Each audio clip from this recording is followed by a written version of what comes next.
तो दोस्तों स्वागत है आपका हमारे एक और वीडियो में। आज की हमारी मूवी है मुफासा। इसकी पहले की मूवी में हमें मुफासा के बेटे सिम्बा की कहानी बताई गई थी कि किस तरह उसने अपने चाचा को हराकर अपने प्राइड लैंड का राजा बना। तो इस मूवी में हम जानेंगे कि आखिर प्राइड लैंड की खोज कैसे हुई थी, जिसे कि जानवरों का स्वर्ग कहा जाता है, और किस तरह मुफासा यहाँ का किंग बना। तो बिना समय गवाए आइए कहानी में आगे बढ़ते हैं।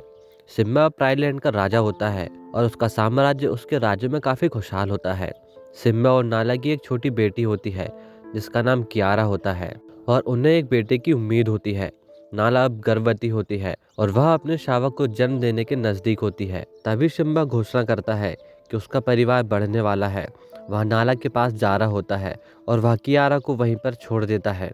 लेकिन कियारा इससे डरी होती है और उसे अपनी माँ के पास जाना होता है, जिस पर सिम्बा उससे कहता है कि तुम्हें यहीं रहना होगा और तुम्हारे पास तुम्हारे फेवरेट पुम्मा और डिमोट तुम्हारे साथ होंगे। और सिम्बा वहां से चला जाता है। पुम्मा और डिमोट कियारा को अपनी कहानी के जरिए खुश रख रहे होते हैं। तभी रफीके वहां पर आता है। कियारा उसे देखकर काफी खुश होती है और उसे बताती है कि उसके बाबा उसे छोड़कर जा चुके हैं, जिस पर रफीके कहता है कि वे तुम्हारे लिए एक ऐसा उपहार लाने वाले हैं जिसे तुम कभी भुला नहीं पाओगी। अब रात हो गई होती है और बिजली कड़क रही होती है, जिसके कारण कियारा को डर लग रहा होता है, जिस पर रफीके उसे बताता है कि तुम्हारी उम्र में तुम्हारे बाबा भी इसी तरह बिजली से डरा करते थे और तुम्हारे दादा के पीछे छिप जाया करते थे। जिस पर कियारा कहती है कि मैं अपने बाबा और दादा की तरह कभी नहीं बन पाऊंगी। जिस पर रफीके कहता है कि तुम उनसे बेहतर बन सकती हो और अब समय आ गया है कि तुम्हें एक नन्हे शेर की कहानी सुनाई जाए, जो कि तुम्हारे दद्दू मुफासा की है, जिसकी शुरुआत होती है रोशनी के उस पार से जहाँ सब जानवर प्यास से मर रहे होते हैं। वहाँ एक कबीला था जहाँ पर मुफासा का जन्म हुआ। उनके पिता माँ सेगो और माँ आफिया थी। मुफासा हमेशा अपनी माँ से रोशनी के बारे में पूछता है। तब उसकी माँ उसे बताती थी वह एक बेहद खास जगह है जिसे मेलेले कहते हैं। मानो कि वह जगह हमारा स्वर्ग हो। वहाँ किसी भी चीज की कोई कमी नहीं है। वहाँ पर सब कुछ है, खाना पीना रहना। इस तरह मुफासा मेलेले के बारे में हमेशा सुनता है और समय के साथ उसकी वहाँ पर जाने की इच्छा बढ़ते जाती है। एक दिन सभी जानवर साथ होते हैं और वे अपनी प्यास बुझा रहे होते हैं, और मुफासा पास ही पानी में खेल रहा होता है और अचानक वहां पर बाढ़ आ जाती है। मासेगो और आफिया उसे बचाने की पूरी कोशिश करते हैं, लेकिन एक हाथी के टकराने से सारा बांध टूट जाता है और मुफासा उस पर बह जाता है। और जब उसकी आंखें खुलती है तो वह खुद को सबसे दूर पाता है। वह एक लंबी नदी के सहारे बेहद आगे जा चुका होता है। तभी एक शावक नदी के किनारे से उसे आवाज देता है, जो कि ओबासी का बेटा टाका होता है। मुफासा के पीछे मगरमच्छ होते हैं और टाका मुफासा को बचाने के लिए उसके पास आता है और उसकी माँ की मदद से वह उसे बचा लेता है।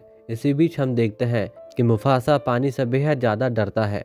टाका की माँ ऐसे टाका से कहती है कि तुम्हें यूं घूमना मना है, तुम शाही खून हो। टाका मुफासा को साथ ले जाने को कहता है, जिस पर ऐशे बताती है कि ओबासी कभी भी किसी आवारा को यहाँ पर नहीं अपनाएंगे। जिस पर मुफासा कहता है कि मैं कोई आवारा नहीं हूँ, मैं खो गया हूँ, मुझे घर जाना है। क्या आपको मेरे घर का रास्ता पता है? जिस पर ऐशे कहती है कि घर का रास्ता खोकर ही मिलता है बच्चे, और वह उससे अपने साथ लेकर जाती है। वे लोग घर पहुंचते हैं। ओबासी मुफासा को देखते ही नाराज हो जाता है और वे रूल के अनुसार किसी को भी यहाँ नहीं रहने देते हैं। ओबासी मुफासा से कहता है जान बचाओ और भाग जाओ यहाँ से। जिस पर मुफासा कहता है कि मैं बहुत तेज भागता हूँ, मुझे कोई नहीं पकड़ सकता है, ऐसा मेरे बाबा कहा करते हैं। यह सुनकर ओबासी हंसने लगता है, लेकिन इसके साथ ही वह उसे एक चुनौती देता है। उसे एक दौड़ लगानी होगी टाका के साथ, और अगर वह हार जाता है तो उसे यहाँ पर मार दिया जाएगा। जिस पर ऐशे कहती है और अगर वह जीत जाता है तो वह जिएगा और वह हमेशा मेरे साथ रहेगा। ओबासी इस पर मान जाता है और उन दोनों की दौड़ शुरू होती है। ओबासी यह चाह रहा होता है कि टाका अपनी पहली रेस किसी भी तरह जीत जाए।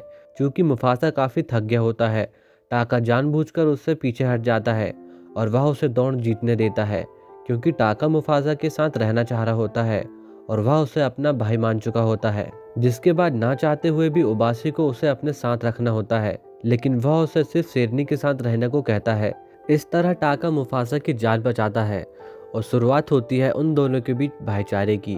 धीरे धीरे समय बीतता जाता है, दोनों साथ खेलते हैं और साथ ही बड़े होते हैं, लेकिन मुफासा हमेशा अपने परिवार को याद करता है। मुफासा और टाका हमेशा साथ रहते हैं और वे साथ ही खेलते हैं। लेकिन उबासी को ऐसा पसंद नहीं होता है, वह उसे अपने पास नहीं आने देता है। एक दिन उबासी टाका से कहता है कि तुम्हें हमेशा हमारे साथ रहना चाहिए, और वैसे भी एक दिन यह तुम्हें धोखा जरूर देगा। उबासी एक आलसी और कायर किस्म का शेर होता है, इसलिए वह टाका को कुछ भी नहीं सिखा पाता है। लेकिन उबासी हमेशा उसे समय का फायदा उठाना जरूर सिखाता है। दूसरी ओर मुफासा हमेशा एशे के साथ रहता है, वह उसे सब कुछ सिखाती है, शिकार के बारे में और जंगल के बारे में। मुफासा शुरुआत से ही अद्भुत शेर होता है और वह अपने से कोसों दूर की चीजों को अच्छे से महसूस कर लेता है, इसलिए एशे उसे बहुत सम्मान देती है और वह उसे बेहद ज्यादा बहादुर मानती है। एक दिन एशे माँ मुफासा को शिकार करना सिखा रही होती है और टाका उन्हें छिपकर देख रहा होता है, तो दूसरी ओर एक मुसीबत उनका इंतजार कर रही होती है। वे दो गोरे शेर होते हैं जो कि उनसे अलग होते हैं। मुफासा शिकार की ओर धीरे धीरे बढ़ रहा होता है, तभी ये गोरे शेर एशे माँ पर हमला कर देते हैं और यह देखकर टाका वहां तुरंत जान बचाकर भाग जाता है। लेकिन मुफासा बहादुरी के साथ लड़ता है और वह एशे माँ की जान बचाता है, और इसी बीच वह थोड़ी घायल हो जाती है, जिसके बाद मुफासा उन्हें लेकर घर पहुंचता है और एशे सारी बातें उबासी को बताती है, और यह सुनकर उबासी हैरान रह जाता है। उबासी मुफासा से कहता है कि मैं तुम्हारा ऋणी हो गया हूँ। वह उसका धन्यवाद करता है। तभी मुफासा उन्हें बताता है कि हमें तैयार रहना होगा। बहती हवा हमें बताती है कि वे एक दिन में हम तक पहुंच जाएंगे। उबासी को मुफासा की बात पर विश्वास नहीं होता है। वह उससे कहता है कि आखिर तुम यह कैसे कह सकते हो, जिस पर मुफासा कहता है विश्वास न हो तो आप किसी शेर को भेजकर देख सकते हैं, और वे ऐसा ही करते हैं। इस ओर टाका अपने किए पर शर्मिंदा होता है, तो दूसरी ओर हम उन गोरे शेर के कबीले को देखते हैं। उस लड़ाई में मुफासा से लड़ने वाला एक शेर मारा गया था, जो कि गोरे शेर के राजा का बेटा था। उनका राजा बेहद ज्यादा खतरनाक और बेरहम होता है और वह इससे बेहद ज्यादा नाराज होता है। इस ओर उबासी टाका को समझा रहा होता है कि उस समय भागने की खबर किसी को पता नहीं चलनी चाहिए और उसे सब कुछ भूल जाना चाहिए। वह सबको झूठ बोलने को कहता है और टाका इस बात को नहीं मान रहा होता है। जब उबासी उसे समझाता है कि फरेब करना तो नवाबों का असली हथियार होता है, तो इस बात को समझो बेटे। तभी उनके द्वारा भेजा गया शेर वापस आता है और वह सभी को बताता है कि वह कबीला हम पर आक्रमण करने आ रहा है और वे शेर हमसे कई गुना बड़े हैं और संख्या पर हमसे ज्यादा, और उनका राजा फिरोज बेहद ज्यादा खतरनाक है। उबासी अब सभी को बुलाता है और वह सबसे कहता है कि उन्हें राजकुमार को बचाना होगा ताकि उनका वंश सुरक्षित रह सके, जिसके लिए वह मुफासा को कहता है और वह उसे टाका के साथ जाने को कहता है। अगली सुबह मुफासा एशे माँ से पूछता है कि मैं कहाँ जाऊँ एशे माँ, मेरी इस दुनिया में सिर्फ आप ही हो। तब वे उसे समझाती है कि तुम्हें यहाँ से जाना होगा, और वैसे भी जहाँ तुम और टाका होंगे घर वहीं पर होगा। तुम रोशनी के उस पार जाओ जहाँ हरी भरी गौरव भूमि है, जो कि हमारा स्वर्ग है, यानी मिलेले। मुफासा कहता है कि मेरे माता पिता हमेशा उसके बारे में बात किया करते थे, लेकिन अब वे नहीं हैं और मैं आपको खोना नहीं चाहता हूँ। इससे माँ उसे समझाती है कि तुम्हारा परिवार अभी भी जिंदा है, मैं उन्हें अभी भी महसूस कर सकती हूँ, इसलिए तुम्हें वहाँ जाना होगा। साथ ही खड़ा टाका नाराज होता है और वह अपने किए पर पछता रहा होता है, जिस पर एशे माँ उससे कहती है कि तुम्हें निराश होने की कोई आवश्यकता नहीं है, तुम्हें भी बहादुरी दिखाने का अवसर अवश्य मिलेगा। जिसके बाद दोनों स्वर्ग की खोज पर निकल जाते हैं, लेकिन उबासी और एशे वहीं होते हैं और वे गोरे शेर उन पर हमला करते हैं। उनकी संख्या बेहद ज्यादा होती है। यहाँ पर उबासी उन्हें समझाने की काफी कोशिश करता है, लेकिन फिरोज उनकी कोई भी बात नहीं सुनता है। इधर टाका और मुफासा आगे बढ़ रहे होते हैं और गोरे शेर उनका लगातार पीछा कर रहे होते हैं, और वे एक खाई के पास उन्हें घेर लेते हैं। और जैसा कि मुफासा को पानी से डर लगता है, वह पानी में तैरने से मना करता है, इसलिए वह उनका सामना करने के लिए तैयार हो जाता है और वह उनके राजा को मारकर यहाँ से भाग निकलने के बारे में सोचता है। लेकिन टाका को पता होता है कि वे उनके सामने कुछ नहीं कर पाएंगे, इसलिए वह उसके साथ नीचे कूद जाता है और इस तरह वे उनसे बचने पर कामयाब होते हैं, लेकिन सिर्फ कुछ पल के लिए। उस रात में वे चल रहे होते हैं, तब उनकी मुलाकात एक शेरनी से होती है जिसका नाम नाला होता है। वह अपने कबीले की खोज में होती है और वह उनको बताती है कि उन पर घुसपैठियों ने हमला किया और अधिकतर शेर मारे गए, और वह उन्हीं की खोज पर होती है। जिसके बाद वहां से वह जाने लगती है। तब टाका उसे रोकता है और उसे अपने साथ चलने को कहता है। मुफासा उसे बताता है कि वे मिलेले की खोज पर है। वह कहती है कि यह सिर्फ परियों की कहानी पर होता है, यह कोई सच्चाई नहीं है।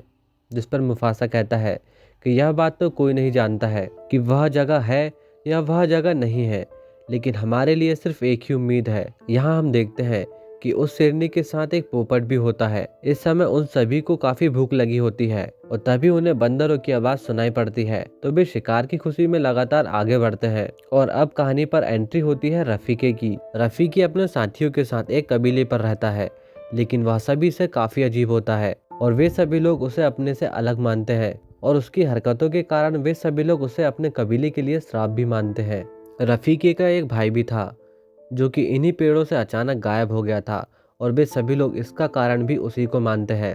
इतना सब कुछ होने के बाद वह निर्णय करता है वह उनके साथ नहीं रहेगा बल्कि यहाँ से दूर चला जाएगा। इस तरह रफीके अपने कबीले को छोड़कर उस स्वर्ग की खोज पर निकल जाता है जिसे वह अपने सपने पर देखा करता है और रास्ते में वह मुफासा से मिलता है। वे सभी उसे खाने के बारे में सोच रहे होते हैं। तभी रफीके कहता है कि अगर तुम मुझे खा जाओगे तो तुम कभी मिलेले को नहीं ढूंढ पाओगे, क्योंकि मैं अपने सपनों पर वहां कई बार जा चुका हूं। और वे लोग रफीकी की यह बात सुनकर उसे अपने साथ रख लेते हैं। यहाँ पर हम देखते हैं कि रफीकी मुफासा के बारे में सारी बातें पहले से ही जानता है। वह उसे समझाता है जहाँ तुम जा रहे हो वहीं तुम्हारा परिवार होगा और तुम्हारी सारी उलझन वहीं पर दूर हो जाएंगी। मुफासा अपनी माँ की बातों को ध्यान पर रखता है और वह आगे बढ़ता है। रास्ते में टाका मुफासा को बताता है कि वह नाला को चाहने लगा है और वह उससे बात करना चाहता है, जिसके लिए वह उसकी हेल्प मांगता है। तब मुफासा उससे कहता है कि तू जाकर उससे कह दे अपने दिल की बात। टाका कहता है कि मुझे समझ नहीं आ रहा कि मैं उससे क्या बात करूं, मैं उससे क्या कहूं। जिस पर मुफासा कहता है कि उससे बात कर और तू उससे कहना कि उससे बक्कर फूल की खुशबू आती है। जिस पर टाका कुछ ऐसा ही करता है और वे धीरे धीरे अच्छे से बातें करने लगते हैं। वे एक घाटी को पार कर रहे होते हैं जहाँ पर हाथियों का एक बहुत बड़ा झुंड भी होता है जो कि वहाँ से निकल रहा होता है। देखते ही देखते वे गोरे शेर उस तक पहुँच जाते हैं और वे लोग फंस चुके होते हैं और उनकी संख्या भी बेहद ज़्यादा कम होती है। तभी रफीके का ध्यान मधुमक्खी की ओर जाता है और वह उनका छत्ता तोड़ देता है, जिससे कि वहाँ पर भगदड़ मच जाती है और इससे उनका फायदा होता है और वे गोरे शेर उनसे दूर हो जाते हैं। लेकिन नाला उन हाथियों के बीच पर फंस जाती है। तब मुफासा उसकी जान बचाता है, लेकिन जैसे ही उसको होश आता है तब टाका उसके सामने होता है। तब मुफासा कह देता है कि टाका ने उसकी जान बचाई ताकि उनके बीच का प्रेम बढ़ सके और टाका भी इससे बेहद खुश हो जाता है और उनकी यात्रा जारी रहती है। वे लगातार आगे बढ़ते हैं और एक पर्वत श्रृंखला तक पहुंचते हैं। रफीके शांत बैठता है और वह अपने सपनों को और भी ज्यादा गहरा करता है ताकि वह मिलेले के रास्ते को अच्छे से समझ सके। वे आगे बढ़ते जाते हैं। इसके साथ ही पोपट की मदद से वे अपने पैर के निशान भी मिटाते जाते हैं और इससे उनका लाभ होता है और गोरे शेर उनका रास्ता भटक जाते हैं। उस रात सभी को जोर की भूख लगी होती है और उनके पास खाने की कोई व्यवस्था नहीं होती है। तब मुफासा एक बिल्ली का शिकार करने की तैयारी पर होता है। तब नाला उसे बड़े ध्यान से देखती है और वह उसके पास आती है। वह उससे कहती है कि तुम्हें हर चीज की समझ है, तुम सारी चीजें पहले ही समझ जाते हो और यही तो कारण है कि तुम बेहद ज्यादा खास हो और मेरी जान भी तुम ही ने बचाई थी और वो तुम ही थे। जिसके बाद नाला जिद करने लगती है और उससे बार बार यह पूछने लगती है और नाला की जिद के सामने मुफासा को हारना पड़ता है और वह मान लेता है कि जब उसने उसे पहली बार देखा था तब से वह उसे चाहने लगा था। सारी बातें जान लेने के बाद नाला और मुफासा एक दूसरे के पास आ जाते हैं, लेकिन टाका यह सब कुछ देख रहा होता है और यह देखकर उसका दिल टूट जाता है। जिसके बाद उसे अपने पिता की बात याद आती है। उन्होंने टाका से कहा था कि एक दिन मुफासा तुम्हें धोखा देगा और टाका की नज़र में कुछ ऐसा ही हुआ और मुफासा के लिए टाका के मन में जो प्यार था वह घृणा में बदल जाता है और इसी समय से वह उसे भाई भी नहीं मानता है। और अब टाका को मुफासा से बदला चाहिए था और जैसा कि उसके पिता ने उसे सिखाया था वह उसे धोखा देने के बारे में सोचता है और वह उस गोरे शेर के पास जाता है। टाका उसकी मदद के लिए तैयार हो जाता है और वह उसे बताता है कि उसका बेटा मुफासा के हाथों मारा गया था और अब मैं तुम्हें बताऊंगा कि मुफासा कहाँ है और साथ ही मिलेले। इस तरह टाका उसके साथ मिल जाता है और उसके अंदर सिर्फ बदले की आग होती है। अगली सुबह वे लोग पर्वत को पार कर लेते हैं और रास्ते में टाका अपने निशान छोड़ते जाता है। वे लोग अब मिलेले पहुंच चुके होते हैं। जिस सपने के बारे में रफीके सोच रहा होता है वह सच हो गया होता है और वहां पर वही बड़ा पेड़ होता है जिसके बारे में रफीके सोच रहा होता है। मुफासा कहता है तुम हमेशा सपने में अपने बड़े भाई को देखा करते थे, तो आखिर वो कहाँ पर है? जिस पर रफीके बताता है कि मेरा भाई तो कब का जा चुका है और जिसे मैं सपने पर देखा करता था वह तुम थे मुफासा। जिसके बाद सारे जानवर मुफासा के पास आते हैं, लेकिन वे पहले से ही उसे जानते थे।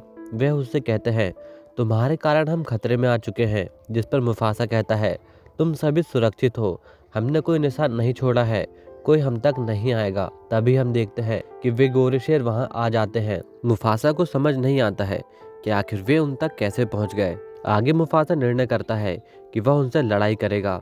वह रफीके और नाला को बाकी जानवरों को साथ लाने के लिए कहता है। मुफासा फिरोज से लड़ने के लिए बिल्कुल तैयार होता है। तब फिरोज मुफासा को बताता है कि यहाँ आने में टाका यानी उसके भाई ने उसकी मदद की है। यह सुनकर मुफासा को विश्वास नहीं होता है। वह टाका से पूछता है, जिस पर टाका उसे बताता है कि मैंने तुम्हें अपना भाई माना था और तुम्हारी कई बार जान बचाई थी, तो बदले में तुमने मुझे क्या दिया? धोखा। तुम्हारे कारण मैं अपने प्यार से दूर हो गया हूँ। इसके बाद भी मुफासा उसे साथ देने को कहता है, लेकिन टाका उसकी बात नहीं सुनता है और वह उसका साथ नहीं देता है। आगे फिरोज और मुफासा आपस में लड़ने लगते हैं, लेकिन फिरोज काफी ताकतवर होता है। मुफासा फिरोज के सामने कमजोर पड़ जाता है। वे दोनों लड़ते लड़ते एक गुफा तक पहुंचते हैं, जहां पर मुफासा लगभग हार गया होता है। तब टाका का मन बदलता है और वह उसकी मदद करता है और वे दोनों मिलकर फिरोज का सामना करते हैं। तभी एक बड़ी सी चट्टान वहां पर गिरती है और मुफासा फिरोज को उसके नीचे फंसा देता है और इस तरह वह मारा जाता है। मुफासा लगभग पानी में डूबने वाला होता है। तब एक बार फिर मुफासा की जान टाका बचाता है और उसे पानी से बाहर निकालता है। बाहर आते ही हर जानवर उसे मिले लेकर राजा मान रहे होते हैं। मुफासा कहता है कि यहाँ कोई किसी का राजा नहीं है, सब लोग एक हैं। तब रफीके उसे समझाता है कि एक राजा का काम होता है सभी को एकत्रित करना, जो कि तुमने किया है, इसलिए तुम हम सबके राजा हो। आगे हम देखते हैं कि वहाँ पर मुफासा की माँ भी मौजूद होती है और इस तरह मुफासा अपनी माँ से भी मिलता है। दोनों काफ़ी खुश होते हैं। तब मुफासा को पता चलता है कि बाढ़ में उसके पिता मारे गए थे। टाका मुफासा को माफ़ कर देता है, लेकिन वह उससे कहता है कि वह इसके बाद कभी उसका नाम नहीं लेगा। जिसके बाद टाका अपना नाम बदलकर स्कार रख लेता है। इस तरह मुफासा मिले लेकर राजा बनता है। अब कहानी वर्तमान पर वापस आती है। सब सुनने के बाद कियारा कहती है कि काश मैं अपने दादा से मिल पाती। जिस पर रफीके कहता है आसमान में देखो, वहाँ तुम्हारे पूर्वज हमेशा तुम्हें दिखाई देंगे। कियारा आसमान की ओर देखती है और देखकर दहाड़ती है और उसे अपने दादा की परछाई सामने नजर आती है। आगे सिम्बा वापस आता है और वह अपने साथ कियारा का छोटा भाई लेकर आता है और इस तरह यह कहानी यहीं पर समाप्त होती है।